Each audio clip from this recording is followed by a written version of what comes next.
Co-creator, what's going on? Just trying to make sure this camera is on point. How are you doing? How's your week going? How's your day going? Mine is going pretty good.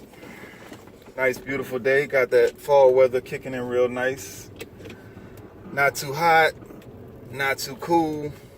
Pretty much perfect weather we got right here. Turn that Bluetooth off so that won't affect anything.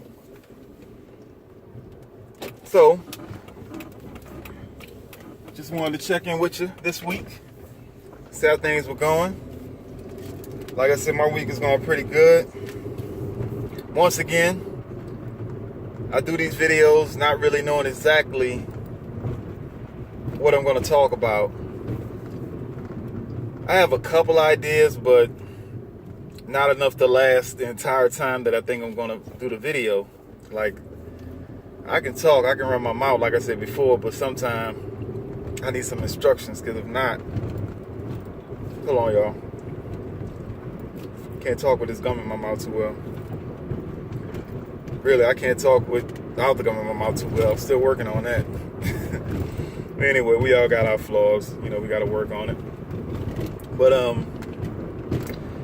give you an update on my de-phoning, using my cell phone less. I've been going to sleep every night without the cell phone in the room, and that's been good. I think I already told you about that. But something else I started doing, I guess it's not really considered like de-phoning, but it's me becoming less reliant on my phone. So what I've been doing is, you know, when I'm not driving, when I'm not driving, I've been dialing my phone numbers instead of just using the speed dial. Because I look up and I only know like two people's phone numbers. I know my mom's phone number and I know my youngest sister's phone number. And I think that's it. If I saw the numbers, I would know, okay, that's this person's number, that's that person's number. But I couldn't just say, okay, I know the numbers by heart. Like, we used to know the numbers by heart when I was a kid. I mean, I probably knew about 30 numbers when I was growing up with no hesitation. I mean, we didn't have the area codes where I grew up at back in Louisiana, but still, about 30 numbers I knew without hesitation. I just knew them. And so I'm like, you know what? I need to know these numbers. I need to know the numbers of all my siblings, both of my parents, anybody that means anything to me. I need to know their number just in case I don't have my so-called, smartphone with me. That makes you kind of dumb if you use it too much. So that's my next thing I've been doing as far as de-phoning, is just actually dialing the number out. And it's kind of cool because I've already learned a couple of numbers just by doing it just a couple of times. So it works pretty fast. We can revert back to using our brain again pretty fast if we actually do it. So I think that's a great tip to get loose of that cell phone-itis, I call it, I guess. I just made that up, I guess. I'm telling you folks, these tools, this so-called technology, even though I'm using it right now to shoot this video, and I'll be using YouTube or whatever to upload the video, it's out of hand. And I'm not saying we need to throw it away, get rid of it, throw it out, but we definitely need to be less reliant on it. We definitely need to be able to have a nice time and enjoy ourselves without a cell phone. I know you've heard stories like this before, but I saw it in firsthand the other day. Me and my sisters, we went out to dinner, and there was a couple that were sitting across from us, and my sister pointed out that they've been here for the last 15, 20 minutes, and both of them just been on their cell phone the whole time. Not talking, not nothing, just head in the phone. Now, these folks look like they were probably about in their early 20s. So that just shows the difference. But by me being 40 years old, I grew up in a time where I didn't have the cell phone. So I can see, I can manage without a cell phone pretty well. Sometimes I don't like to because there's different things I want to look at and look up, whatever. But I can do it if it comes down to it. But just imagine the babies that's like babies right now, and they just growing up and they got a cell phone or a tablet right in their face from Jump Street. Man, I don't think that's a good deal. I don't think there's anything wrong with technology. I keep saying that. But when we use that to babysit ourselves and babysit our kids, it's not good. So that's going to be an ongoing thing for me, is to put that awareness out there for us to put the phones down. And, we were all at dinner together and we had our cell phones, but we was using them differently. Like, I had my phone out and I thought of something, oh yeah, I wanted to show you something. So I picked up my phone, I showed it to him, and I put it back down. I wasn't sitting there on my phone checking social media, tweeting or whatever, or sending messages. I wasn't doing all that. I did send a message to the people on the table with me. It was a little joke. But that was it. It wasn't like I was engrossed. I was actually socializing. The phone was just like, a peripheral of the socializing of the people that were right there. It wasn't my full attention at all. So, once again, it's like Erykah Badu. I'm going to make you put your phone down. I'm going to keep telling you about this till you put it down more often. And just learn how to just sit and just be and just enjoy it. Just take deep breaths and just enjoy that. Or just socialize with somebody that's next to you. Just be friendly. You don't have to always have your head in the phone. So, anyway, that's one thing I'm doing. And I guess I'm still on the phone thing. Use your airplane mode on your phone as much as possible. Like when you're trying to get something done, put it on airplane mode. That way, if you're at home, you can still use your Wi-Fi. You can turn that back on, but you won't get any calls. And there's other apps you can use to limit that. But let's use that airplane mode as much as possible. I swear, I may as well write a book about this cell phone stuff, because it's definitely, I see the effect, and that's just one part of it. There's TV, there's all kind of other stuff that's distracting. There's signals in the air. There's all kind of stuff distracting us, keeping us off course, and keeping us from knowing who we are. We're always looking out, looking away, looking this way, that way, but we don't look in as much. And that's why I'm big into meditation, because it trains me to look in more often. So you do that whenever you get a chance. Also, you know what I want to talk about? And I never talk about this on social media. I've been doing this for like 15 years. But if you don't know me personally, you will not know that I've been a part of this community, because I just don't ever talk about it. But I've been wanting to become more of a servant and live more in servitude. And so I said, okay, I need to put it out there and just talk about what I know about this subject. Like I said, if you didn't know, I have been a massage therapist for almost 15 years. That's something I've been doing. I started off kind of full-time, then I started going part-time, and then I started working for myself, and then not hardly working at all, and kind of been in and out of massage therapy for a long time. And this traffic is so terrible looking. Man, it's intimidating looking. I've been in and out of it, but I've been in it. I never stopped doing it completely, but I've always had clients that I've worked on. And over the years, I have noticed that it's actually a beautiful thing. I've seen people from all walks of life start to get into massage therapy. Because when I first started doing massage therapy here in Dallas, is where I started at, it was mainly people that had money getting the massages. A couple of hippies was into it, but mainly people that had money. But now, over the last 5-6 years or so, I'm starting to see people from all walks of life investing in massage therapy, and I'm so excited about that. And it's kind of excited me more about the field.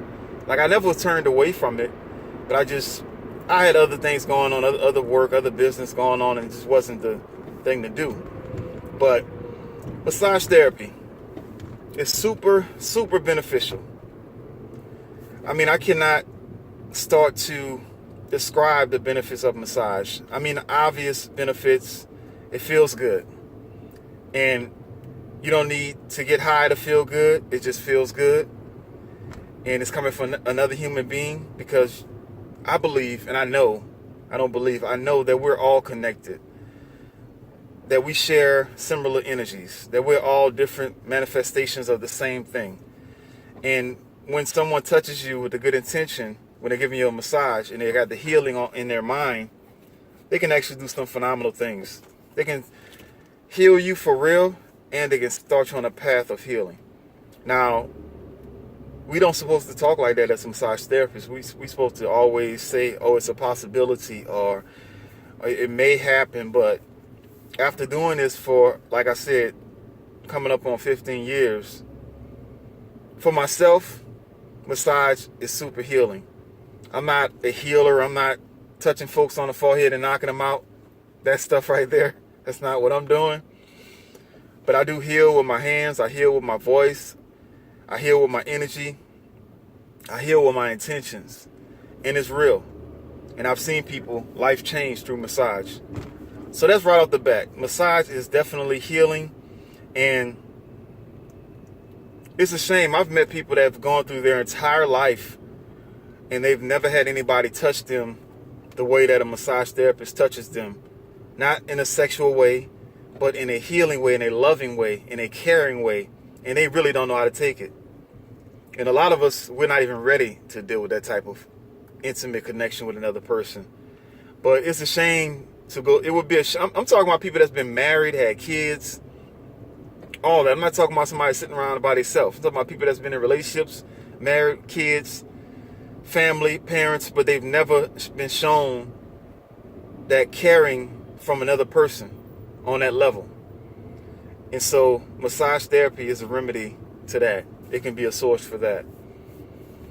And it can be expensive, but if you find a therapist that you like, most likely, most places, they will set up a deal where you'll pay less for your massages. You know, if you can come to get it consistently, they won't charge as much, stuff like that. So there's less inexpensive ways to do it.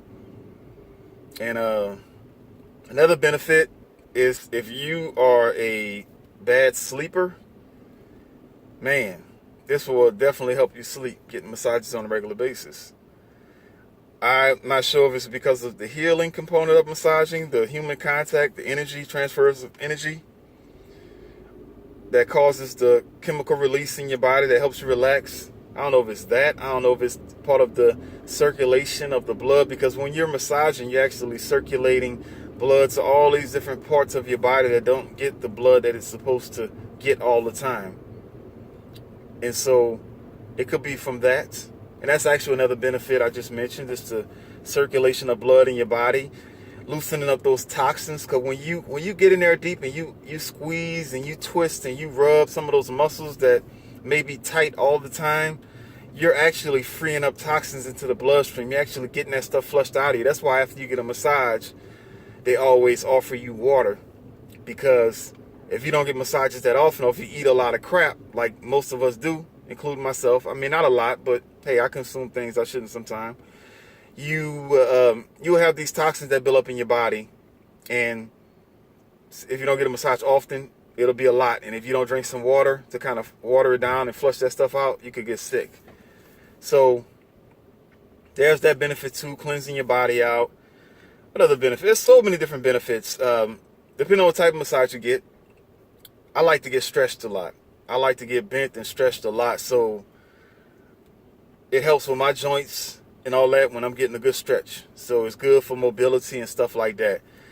And there's something spiritual about massage in a way that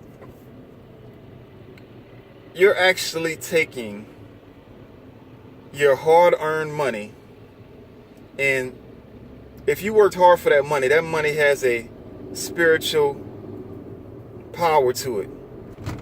It has energy to it that you may not realize. But when you take your hard-earned money and you dedicate your money to actually taking care of yourself, there's something magical that happens there.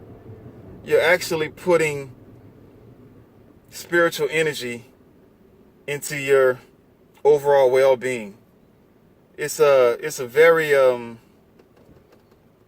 it's like a loop, you know. It's like you're feeding yourself and it's multiplying. It's a very good thing to do for yourself. I'm trying to think of more benefits of massage. And I'm getting kind of hot because I didn't turn the AC on because I didn't want to make too much noise. Yeah, I said AC. I know it's in November. I don't know when you're watching this, but it's supposed to be the fall. And yeah, I had to turn my AC on last night. Go figure.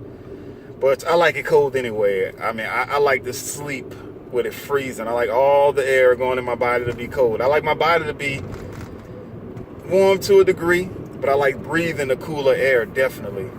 So, yeah, I like to sleep in a colder house.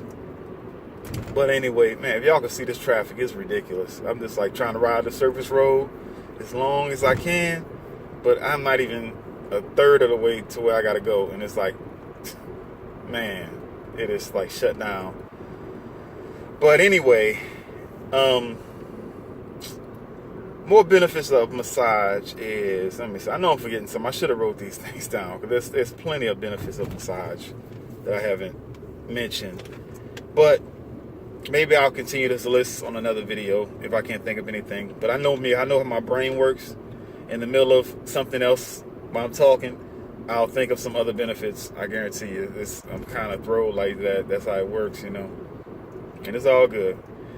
But, yeah, definitely try massage therapy. And, you know, if you're not ready or if you're already in massage, buy some for someone else that you know needs it. You know, just go to your local massage therapist and make an investment for yourself and for somebody else. I think it's very, very important that we take care of ourselves, that we spend our hard-earned money on ourselves more often. Let me see what else. Oh yeah, I'm gonna tell y'all something I do all the time, even though it's like it don't make sense, but I do it just because I'm the type of person. If I see 100 people going one way, I'm gonna go the other way and see what's over there. That's just the way I am. I don't like to follow the crowds. I like to see. I mean, the crowd may be going the right direction, but most of the time in my history, from what I've known and where I've grown up, the crowd's usually not.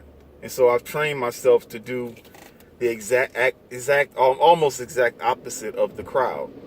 And so one thing I do to kind of break myself from following the crowd, because I'm always trying to stop myself from being distracted. I'm really big that this world is just set up as a big distraction, and we all are like not paying attention to the things that we need to be paying attention to.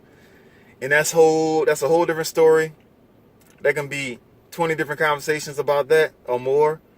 I'm not gonna get into that, but I really do think that you, me, all are just set up to be confused and in emotional upheaval all the time. The so-called powers that be, that's how they want us. That's why they promote a lot of things in this world. They promote a lot of lines. That's why there's always this side and that side. Republican, Democrat, conservative, liberal,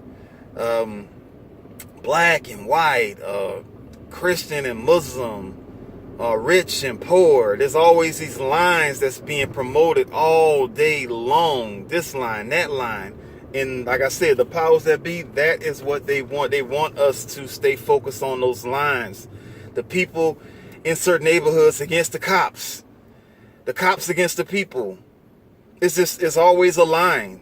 And it's rarely lines that we drew ourselves.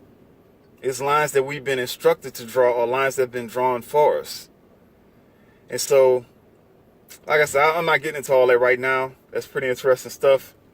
I can talk about that all day long.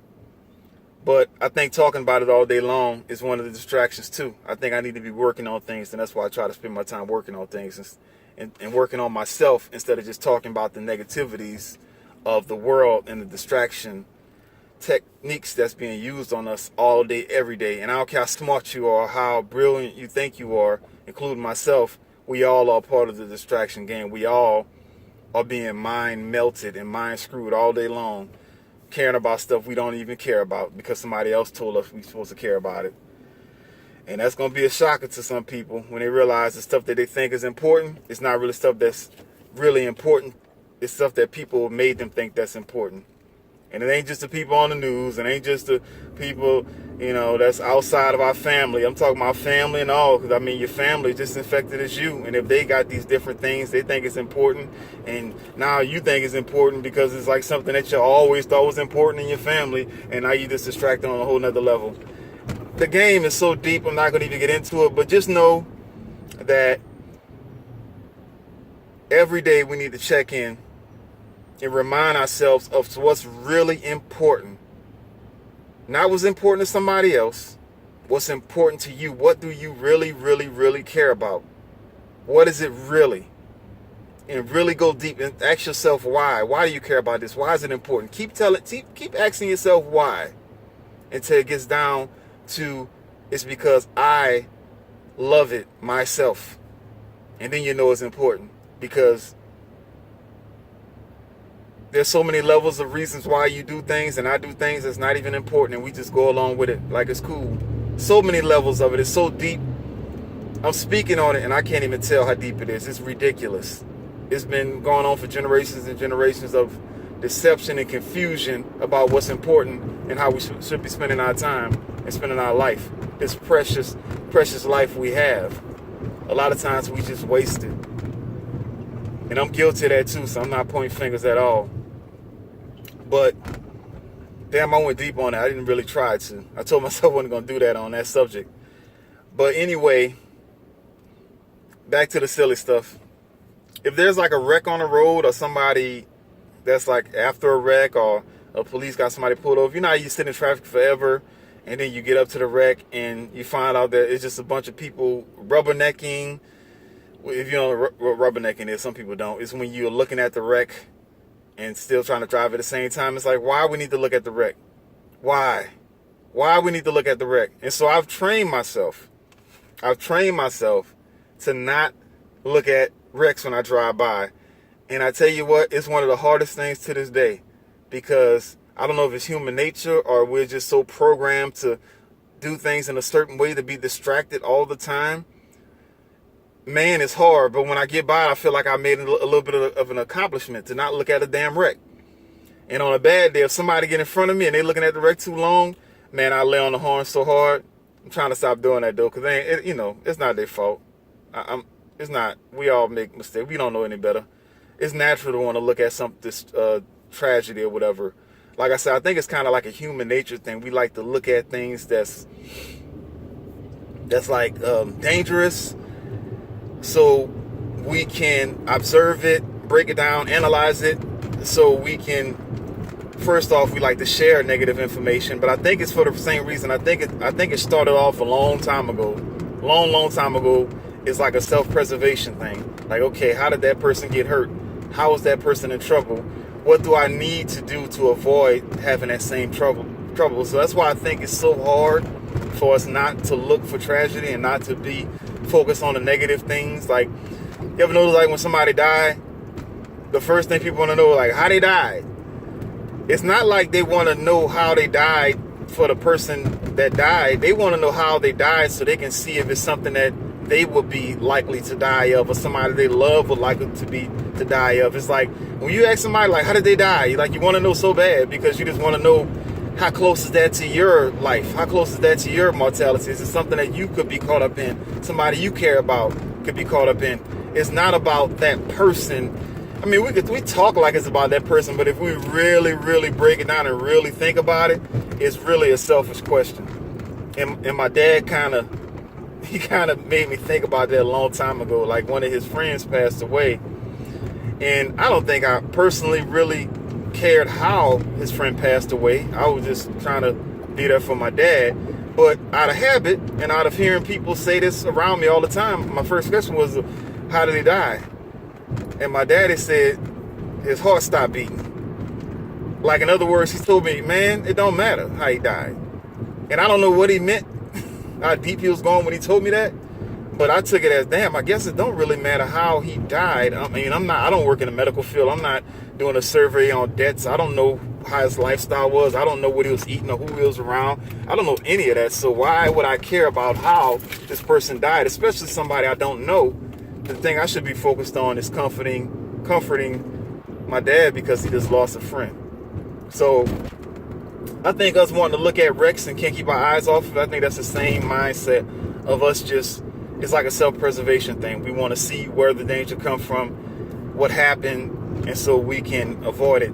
But I've seen a lot of wrecks in my life. I've seen a lot of tragic things happen. I've seen a lot of people pass on in some terrible ways. And so I don't need any more record of that one. I know what it looked like to see a car mangled. I know what it looked like to see somebody laid there beat up and bloody. I know the tragic stories that go along with people that pass on. So it's like, I don't need to keep hearing it. I've heard it. I mean, how many times you got to hear the same story? I don't need to hear it if it's not benefiting me any. Now, if I was in that field, if I was working in that field, if I was a writer and I did biographies on those people, if it was something to do with a job or something like that, then yeah, that makes sense. But I'm just interested just because of my morbid curiosity or my self-preservation. That's that lizard mind. That's that animal mind talking. That's not who I really am. So I've been training myself to rise above that, to not look at those wrecks. And like I said, it's kind of a fun game because it's very hard to do. So I know I go deep on stuff sometimes, make it kind of serious, but you should just do it just to see how hard it is. It's very hard not to look. It really is. But shortly after, you're going to get very upset. Once you start doing it, you're going to get very upset at the people that's slowing down in front of you for no apparent reason. You're going to be like, what are y'all doing? They're going to look like they don't have any control over themselves. It's going to be very aggravating. And then you got to figure out another way to forgive them for that, because we don't need to walk around being aggravated and angry with strangers. This is not worth it. So anyway, what else I got? Oh, yeah. Somebody asked me,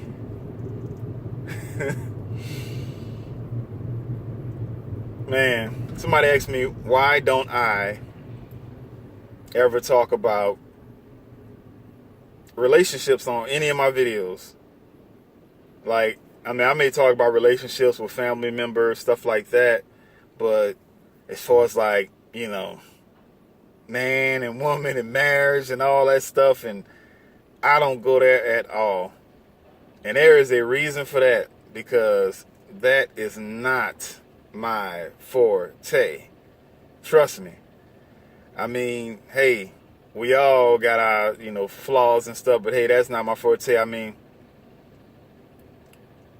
I think I do well, but I think the well that I do is just for me and not for anybody else, because relationships are funny. Men and women are so different, and it depends on what point in our life where we meet each other, whether it's going to work or not. There's so many different factors. There's so many different layers to relationships and all that stuff. And yeah, I mean, I guess it's easy if I was asking relationship questions and starting a dialogue. That's cool or whatever. That's just not my thing, because I really feel so inferior on that subject. And knowing me with my logical thinking self, I'll probably try to put everything in a logical sense. And we all know that when it comes to relationships, it's not logical a lot of times. We can try to make it logical. We can say, okay, I'm getting with this person because they are here, and there, and I'm here, and this will be a great combination and all this stuff. But you don't factor in all the different parts of the spectrum that comes along with a relationship. And so it's very hard for me to use my logical mind in life that I use to deal with a lot of the things, to actually speak truth about relationships. If I could say anything that is truthful about a relationship, would be, I got a phone call coming through, gotta knock that out, would be something that we all know. You got to talk to each other. you got to talk all the time.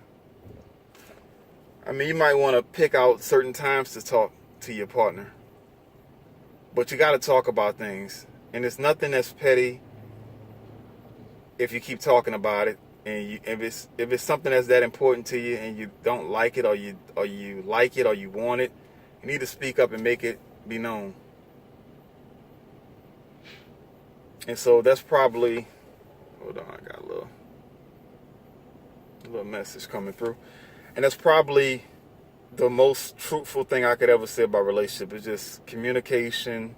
Which we all hear that all the time. We know that, but for real though, you need to schedule some time to communicate. If you don't do it on a regular basis, you need to schedule it, because if you ain't talking and stuff is not going right, and you just keep brushing it under the rug, it's gonna turn into something that you don't like. And if you really care about a future with that person, you gotta speak up. You gotta communicate. I don't know about them communications with the relationships and the women and the men and all that stuff, but I definitely believe in communicating with you, and that's what I'm gonna keep on doing. And you're not gonna hear me talk about nobody's different relationship stuff or what a man or woman should do. Now, I do give advice. Now, if somebody called me, if they bold enough to ask me for advice, good luck. But I'll tell you what I feel. But I don't believe in broadcasting that. There's so many other things I can talk about instead of relationships. So that's why I don't talk about relationships, because I'm very, very, very, very, very, very underqualified when it comes to speaking on that, you know. But we all getting better. Maybe one day I might feel confident enough to really get on that tip. Or maybe I probably would feel confident if I had somebody creating videos with me or whatever, or correspondence with me, that are actually like an expert on that idea. And that way I could kind of bounce my little ideas off of them, instead of being the main person talking about these ideas, because, man, I don't know what I'm talking about. So anyway, maybe one day that happens. Maybe I get on here with somebody that knows about relationships, that's very, educated and well-versed in the area and knows how to communicate it well. And I could just, do my little silly stuff that I like to do that makes sense to a lot of people for some reason. So anyway, enjoy your day, my co-creators. So happy to hear from you. I'm getting sweaty, so I'm about to turn this AC on. And enjoy the rest of your day. I'll talk to you later. Bye.